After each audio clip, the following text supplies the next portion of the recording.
Il y a des phrases qu'on ne prononce jamais publiquement, sauf quand la situation devient grave. Et cette fois, ce n'est ni Téhéran ni Moscou qui parlent, c'est le Pentagone. L'armée américaine elle-même vient de dire à Donald Trump une chose très simple.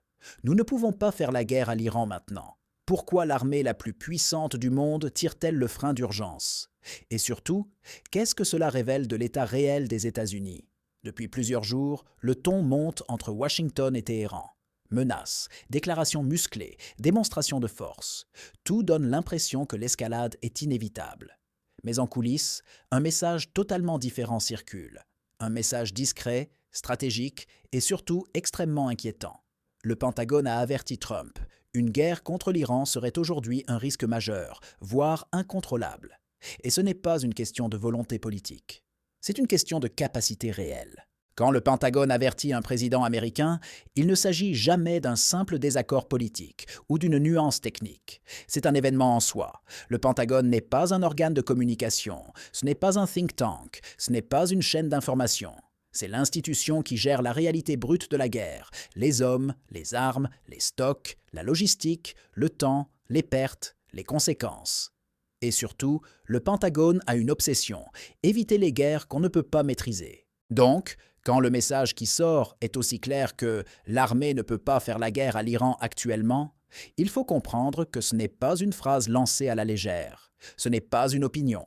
C'est une alerte stratégique. En langage militaire, cela signifie que les conditions ne sont pas réunies pour garantir une opération rapide, propre, contrôlée et politiquement soutenable. Autrement dit, le Pentagone dit « on peut frapper, mais on ne peut pas garantir ce qui se passe après ». Et c'est là que tout change. Parce que dans l'imaginaire politique, surtout chez quelqu'un comme Trump, la guerre est souvent pensée comme un levier de pression. On menace, on montre les muscles, on fait comprendre à l'adversaire qu'on est prêt à aller loin, et l'autre recule. Sauf que le Pentagone, lui, raisonne à l'envers. Il ne se demande pas comment envoyer un message. Il se demande comment éviter une spirale. L'avertissement du Pentagone signifie donc que le risque principal n'est pas la première frappe, mais la seconde, la troisième, la quatrième. Une fois que le premier missile est lancé, une fois que la première base est touchée, une fois que le premier navire est ciblé, la logique d'escalade prend le dessus. Et là, la politique perd le contrôle. Ce sont les événements qui dictent le rythme. Et c'est exactement ce que les militaires redoutent. Il faut bien comprendre une chose, l'Iran n'est pas un adversaire facile. Ce n'est pas un État isolé, sans profondeur stratégique. C'est un acteur régional structuré, patient, qui a bâti toute sa doctrine autour d'une idée simple. Rendre toute attaque contre lui coûteuse, longue et politiquement explosive. Le Pentagone le sait. Il sait que l'Iran ne cherche pas à gagner une guerre classique, mais à rendre la victoire américaine impossible à vendre à l'opinion. Donc, quand les militaires disent « on ne peut pas », ils disent en réalité « on ne peut pas garantir que cette guerre restera limitée ». On ne peut pas garantir qu'elle ne s'étendra pas à toute la région. On ne peut pas garantir que les bases américaines ne deviendront pas des cibles quotidiennes. On ne peut pas garantir que les routes maritimes ne seront pas perturbées. On ne peut pas garantir que le prix du pétrole ne s'envole pas. On ne peut pas garantir que les alliés ne seront pas entraînés malgré eux. Et surtout, on ne peut pas garantir une sortie claire. C'est ça, le cœur de l'avertissement. La guerre contre l'Iran n'est pas un bouton qu'on appuie et qu'on éteint quand on veut. C'est un engrenage, et l'histoire récente a montré à quel point les États-Unis ont payé cher ce type d'engrenage. L'Irak, l'Afghanistan, la lassitude de l'opinion, les milliards engloutis, les objectifs flous, les résultats ambigus. Le Pentagone, lui, n'a pas oublié. Il a une mémoire institutionnelle. Et cette mémoire lui dit que les guerres les plus dangereuses sont celles qui commencent sans objectif final clairement atteignable. Il y a aussi une autre dimension, plus silencieuse, mais tout aussi importante, l'état réel de préparation. Une armée, même la plus puissante du monde, n'est jamais en posture de guerre totale permanente. Elle fonctionne par cycle, par priorité, par théâtre d'opération. Et aujourd'hui, les États-Unis sont déjà engagés sur plusieurs fronts stratégiques, directs ou indirects. Les ressources ne sont pas infinies. Les stocks de munitions de précision, par exemple, sont une donnée clé. Les capacités de défense antimissiles aussi.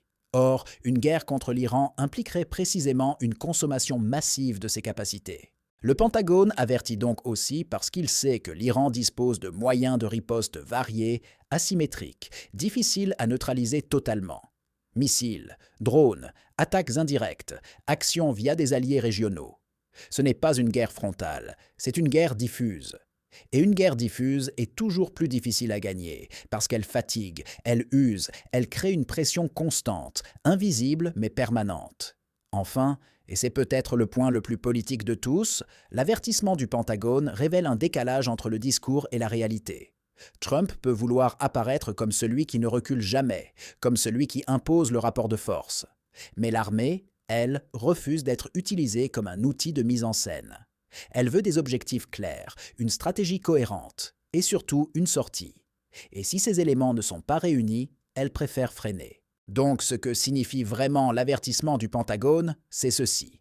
La réalité militaire est en train de poser une limite au récit politique. Ce n'est pas une faiblesse, c'est un acte de lucidité. Mais cette lucidité a un coût, parce qu'elle est perçue à l'extérieur comme une hésitation. Et dans la géopolitique, l'hésitation est toujours interprétée, testée, exploitée. C'est exactement à cet endroit que l'histoire devient explosive. Parce que plus le Pentagone freine, plus le pouvoir politique est tenté de durcir le ton pour compenser. Et plus le ton durcit, plus le risque de dérapage augmente.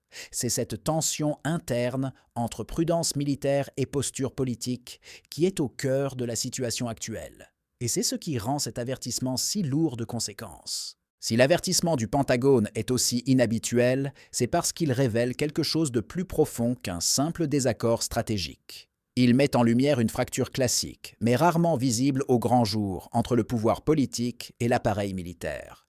D'un côté, la politique fonctionne sur le temps court, sur la perception, sur le rapport de force immédiat, sur le message envoyé aux électeurs comme aux adversaires. De l'autre, l'armée raisonne sur le temps long, sur l'usure, sur les conséquences cumulées, sur ce qui se passe non pas le premier jour, mais le 30e, le 100e, le 1000e. Trump, lui, raisonne en termes de domination symbolique. Il parle fort, il menace, il dramatise, parce que dans son logiciel politique, la pression maximale fait plier l'adversaire. C'est une logique transactionnelle. On monte les enchères, on force l'autre à céder. On obtient un deal. Le problème, c'est que cette logique fonctionne très mal avec un acteur comme l'Iran, et le Pentagone le sait parfaitement. L'Iran ne réagit pas à la pression comme un État classique. Il ne cède pas sous la menace immédiate. Au contraire, plus la pression est visible, plus il s'inscrit dans une stratégie de patience et de démonstration indirecte. Et c'est précisément ce type de confrontation que les militaires américains redoutent, parce qu'elle transforme chaque geste politique en test stratégique. Le Pentagone, dans cette affaire, n'essaie pas de contredire Trump par principe. Il essaie de lui dire une chose très simple mais politiquement explosive. La posture agressive actuelle ne produit pas l'effet recherché. Elle ne dissuade pas. Elle structure l'adversaire. Elle lui donne une justification. Elle lui permet de se présenter comme celui qui résiste à l'hégémonie américaine. Et dans le monde actuel, cette posture de résistance est un puissant levier de légitimité. Ce que les militaires comprennent et que la politique sous-estime souvent, c'est que chaque déclaration publique crée un cadre. Chaque menace ferme une porte et en ouvre une autre. À force de marteler qu'une option militaire est sur la table, on finit par devoir prouver qu'on est prêt à l'utiliser. Et c'est là que le piège se referme. Parce qu'à partir du moment où la crédibilité est engagée, reculer devient politiquement coûteux, même si militairement c'est la décision la plus rationnelle. Le Pentagone est donc pris dans une position délicate. Il doit préserver la crédibilité américaine sans entraîner le pays dans une guerre qu'il juge dangereuse, incertaine et potentiellement incontrôlable. Et pour cela, il utilise le seul langage qu'il maîtrise vraiment, celui de la réalité opérationnelle. Quand il dit « nous ne pouvons pas », il dit en réalité « si nous y allons dans ces conditions, nous perdrons le contrôle du tempo ». Cette opposition de logique est fondamentale. Trump parle en termes de victoire visible. Le Pentagone parle en termes de stabilité durable. Trump cherche un rapport de force clair, avec un gagnant et un perdant identifiables. Le Pentagone sait que face à l'Iran, il n'y a pas de ligne d'arrivée nette. Il n'y a que des phases successives de tension, de riposte, de représailles, de contre-représailles. Une guerre sans fin claire est une défaite stratégique, même si elle est militairement gagnée sur le papier. Il faut aussi comprendre que cet avertissement est un message adressé à plusieurs publics en même temps. Bien sûr, il s'adresse à Trump, mais il s'adresse aussi au Congrès, aux alliés, et même à l'Iran. Il dit implicitement « L'armée américaine n'est pas dans une logique d'escalade automatique. Elle ne suivra pas aveuglément une dynamique politique si celle-ci conduit à une impasse stratégique. Et cela change profondément la lecture de la situation. Parce que cela signifie que Trump, malgré son discours, n'a pas une liberté totale d'action. Il est contraint par les réalités militaires, par les avis de ses généraux, par l'état réel des capacités et par le risque politique d'un conflit qui dégénère. Le Pentagone agit ici comme un frein institutionnel, un frein rarement visible mais extrêmement puissant. Cette tension révèle aussi une évolution plus large de la puissance américaine. Les États-Unis ne sont plus dans une position où chaque menace peut être suivie d'une action rapide, décisive et incontestable. Le monde est devenu plus fragmenté, plus multipolaire, plus résilient face à la coercition militaire. Et l'Iran est l'un des symboles les plus clairs de cette nouvelle réalité. La troisième clé pour comprendre cette situation, c'est le rôle central de l'Iran, et surtout la manière dont Téhéran a appris à transformer la pression américaine en avantage stratégique. Contrairement à ce que beaucoup imaginent encore, l'Iran n'agit pas dans l'urgence. Il agit dans le temps long.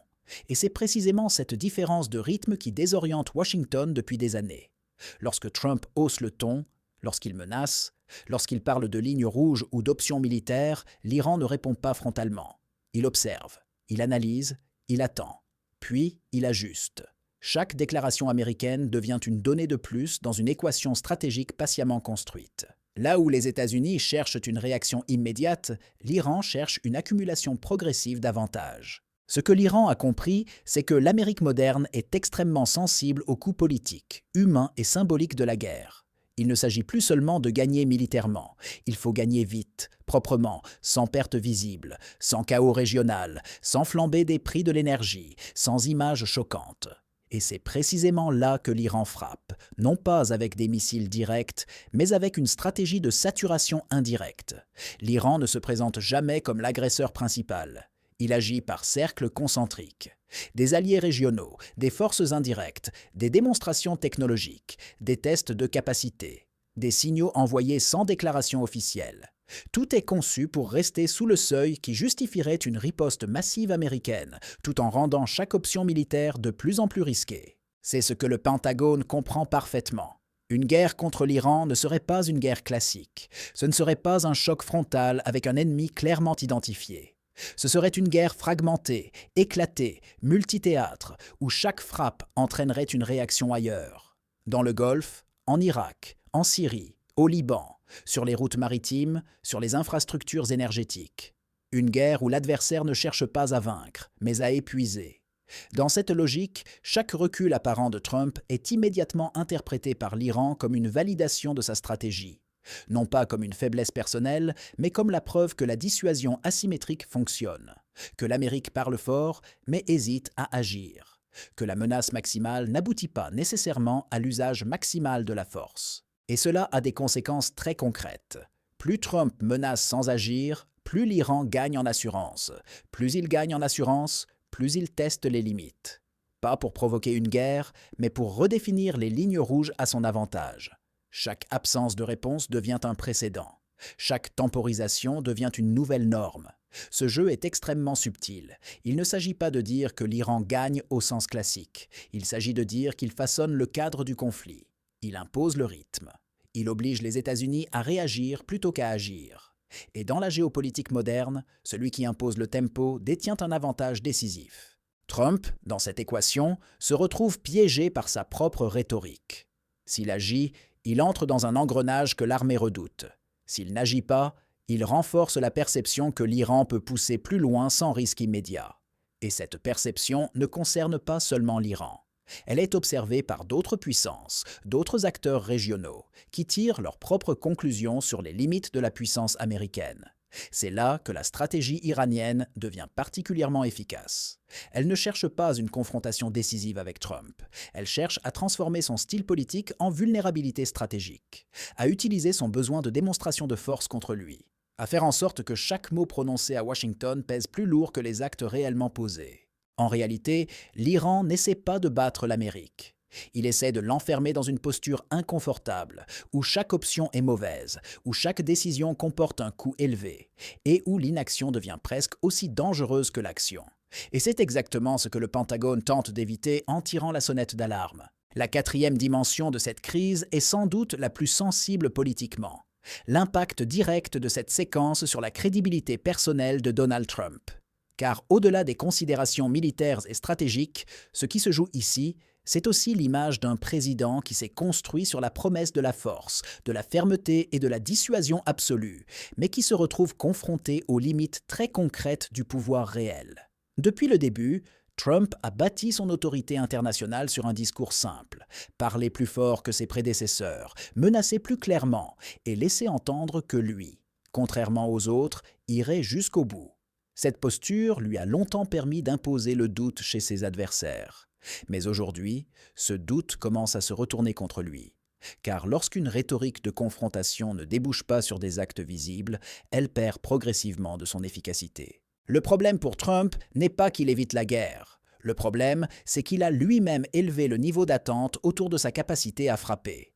À partir du moment où un président affirme publiquement que toutes les options sont sur la table, qu'il fixe des lignes rouges très claires, chaque recul devient immédiatement interprété comme une faiblesse, même s'il est rationnel et stratégiquement justifié. Au sein même de l'appareil d'État américain, cette situation crée des tensions. L'armée, le Pentagone, les services de renseignement savent parfaitement qu'une confrontation directe avec l'Iran serait longue, coûteuse et imprévisible. Mais politiquement, Trump est pris au piège de son propre récit. Plus il temporise, plus il alimente l'idée qu'il n'a pas réellement les moyens de sa politique de pression maximale. Et cette perception ne se limite pas à l'Iran. Elle est observée par les alliés américains, par les adversaires, par les opinions publiques. Dans un monde où la crédibilité se mesure autant à la cohérence qu'à la puissance brute, le moindre décalage entre parole et action devient un signal. Un signal que certains interprètent comme un affaiblissement de l'autorité présidentielle. Pour Trump, c'est particulièrement problématique, car son leadership repose largement sur l'image de l'homme fort. Or, dans cette séquence, il ne peut ni frapper sans risque majeur, ni se taire sans entamer son image. Il se retrouve dans une zone grise, où chaque décision est politiquement coûteuse. C'est ce que certains analystes appellent un affaiblissement structurel, non pas une perte immédiate de pouvoir, mais une érosion progressive de la capacité à imposer sa volonté. Cette fragilisation est accentuée par le contexte intérieur américain. Chaque tension internationale devient immédiatement un sujet de débat politique, un argument pour l'opposition, un levier médiatique. La question n'est plus seulement « faut-il attaquer l'Iran ?» La question devient « Trump contrôle-t-il encore réellement l'escalade qu'il a lui-même enclenchée ?» Et lorsque le Pentagone émet des avertissements publics, cela ajoute une couche supplémentaire de complexité. Car cela donne l'impression que le président est contraint, freiné, encadré par son propre appareil militaire. Même si c'est normal dans une démocratie, l'effet symbolique est puissant. Il suggère que la décision finale n'est plus uniquement politique, mais dictée par la peur des conséquences. Dans ce contexte, Trump apparaît moins comme l'initiateur du jeu que comme un acteur pris dans un engrenage qu'il ne maîtrise plus totalement. Chaque mot est scruté, chaque silence est interprété, chaque recul devient un précédent. Et dans la diplomatie de la force, les précédents comptent énormément. Cette situation crée une vulnérabilité politique durable, non pas parce que Trump serait incapable d'agir, mais parce que chaque action potentielle est désormais perçue à travers le prisme de l'hésitation passée. Cela affaiblit sa capacité de dissuasion future, non seulement vis-à-vis de l'Iran, mais aussi dans d'autres dossiers stratégiques. La cinquième et dernière dimension de cette crise dépasse largement la relation entre Washington et Téhéran. Ce qui est en train de se jouer sous nos yeux, c'est une transformation profonde de l'équilibre mondial et de la manière dont la puissance américaine est perçue, interprétée et parfois contestée. L'avertissement du Pentagone, les hésitations visibles de la Maison-Blanche et la stratégie patiente de l'Iran s'inscrivent dans un contexte beaucoup plus large, celui d'un monde qui n'est plus structuré autour d'un seul centre de décision. Pendant des décennies, les États-Unis ont imposé une forme de domination stratégique fondée sur une équation simple. La menace américaine était crédible parce qu'elle était prévisible dans sa capacité à s'exécuter. Aujourd'hui, cette équation se fissure, non pas parce que les États-Unis seraient devenus faibles militairement, mais parce que leur capacité à utiliser cette force sans provoquer des conséquences incontrôlables est de plus en plus limitée. Ce changement est observé de très près par d'autres puissances. La Russie, la Chine, mais aussi des acteurs régionaux comme la Turquie ou l'Arabie saoudite analysent chaque séquence avec attention. Ils ne regardent pas uniquement ce que Trump dit, Il regarde surtout ce qu'il fait, ce qu'il ne fait pas, et à quel moment il recule.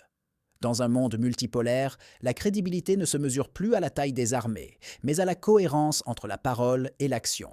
Pour l'Iran, cette situation est presque idéale. En évitant l'affrontement direct tout en maintenant une pression constante, Téhéran contribue à normaliser l'idée qu'un État peut résister à Washington sans être immédiatement sanctionné par une intervention militaire. C'est un précédent extrêmement important, car chaque précédent réduit un peu plus la capacité dissuasive américaine à l'avenir.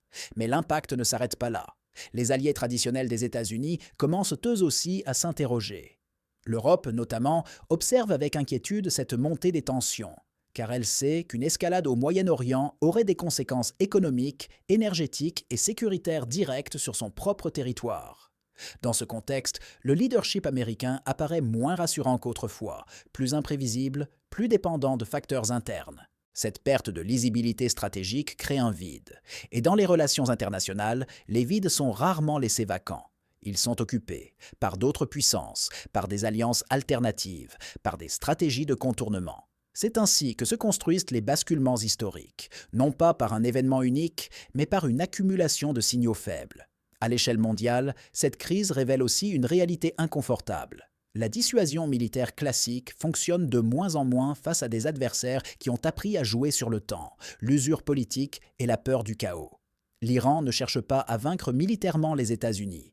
Il cherche à rendre toute victoire américaine trop coûteuse politiquement, économiquement et diplomatiquement. Pour Trump, mais aussi pour les États-Unis dans leur ensemble, cela pose une question fondamentale. Comment exercer le leadership dans un monde où la force brute n'est plus suffisante et où chaque intervention peut accélérer un déclin d'influence au lieu de le ralentir? Cette question dépasse largement un mandat présidentiel. Elle touche à la nature même de la puissance au XXIe siècle. Ce que cette crise annonce, ce n'est pas un effondrement immédiat de l'ordre mondial, mais une recomposition lente, progressive, presque silencieuse. Une recomposition où les rapports de force deviennent plus flous, plus complexes, plus indirects. Et dans ce nouveau paysage, chaque hésitation, chaque avertissement, chaque recul apparent devient un signal scruté par le reste du monde. Ce qui se joue ici dépasse largement une simple séquence de tensions entre Washington et Téhéran. Ce que nous sommes en train d'observer, c'est un moment de vérité pour la puissance américaine, un instant où la menace ne suffit plus à imposer l'ordre et où la parole seule ne garantit plus l'obéissance. L'avertissement du Pentagone, loin d'être une démonstration de force, révèle surtout les limites d'un système qui hésite entre agir et reculer, frapper ou contenir. L'Iran, de son côté, n'a pas besoin de gagner une guerre pour sortir renforcé. Il lui suffit de tenir, de durer, de pousser les États-Unis à dévoiler leurs doutes. Chaque jour sans confrontation directe devient une victoire stratégique silencieuse. Chaque hésitation américaine alimente l'idée qu'il existe désormais des lignes que Washington n'ose plus franchir sans risquer un chaos mondial incontrôlable. Et c'est précisément cela qui inquiète le plus les alliés des États-Unis. Car un leadership qui vacille ne disparaît pas brutalement, il s'érode lentement, il se fragmente, il devient imprévisible. Dans ce contexte, le monde n'assiste pas à un effondrement soudain, mais à une transition dangereuse, où les règles anciennes ne fonctionnent plus et où les nouvelles ne sont pas encore établies. Ce moment est crucial, parce qu'il crée un précédent. Si l'Iran peut résister, temporiser et contraindre sans subir de représailles décisives, alors d'autres suivront. D'autres États, d'autres puissances régionales, d'autres alliances testeront à leur tour les limites de la dissuasion américaine. Et c'est ainsi que l'ordre mondial se transforme, non pas par une explosion, mais par une succession de glissements. La vraie question n'est donc pas de savoir si une guerre va éclater demain. La vraie question est de savoir si les États-Unis sont encore capables d'imposer leurs lignes rouges sans les franchir eux-mêmes, et si le monde accepte encore leur rôle d'arbitre ultime. Car lorsque l'arbitre doute, le jeu devient dangereux pour tous. Ce que révèle cette crise, c'est un monde entré dans une zone grise, où la peur de l'escalade remplace la certitude de la dissuasion, et où chaque acteur avance prudemment, conscient qu'un faux pas pourrait déclencher une réaction en chaîne irréversible. Nous ne sommes peut-être pas au bord d'une guerre immédiate, mais nous sommes clairement à un tournant historique. Un tournant où la puissance se redéfinit, où l'autorité se négocie et où l'équilibre mondial devient plus instable que jamais. Et c'est précisément dans ces moments-là que l'histoire bascule, souvent sans bruit, mais jamais sans conséquences.